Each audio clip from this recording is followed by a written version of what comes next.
New Zealand کی condition میں Pakistani batters ایک بار پھر ناکام ہو گئے اور ابتدائی بیٹرز بھی فلاپ ہو گئے۔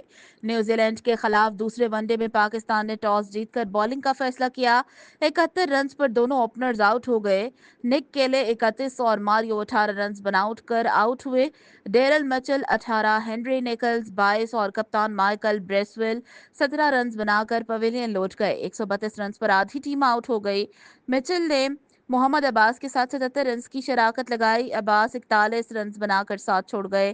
مچل نے 99 رنز ناٹ آؤٹ رہے۔ ان کی اننگز میں 7 چوکے اور 7 چھکے شامل تھے۔ مقررہ اوورز میں نیوزی لینڈ کا سکور 8 وکٹ پر 292 رنز رہا۔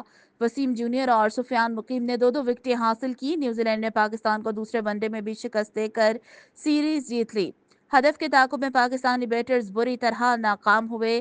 7 کھلاڑی ڈبل فگر میں بھی داخل نہ ہو سکے۔ عبداللہ شفیق اور بابر اعظم 1-1، امام الحق 3، کپتان محمد رضوان 5 اور سلمان علی آغا 9 رنز ہی بنا سکے۔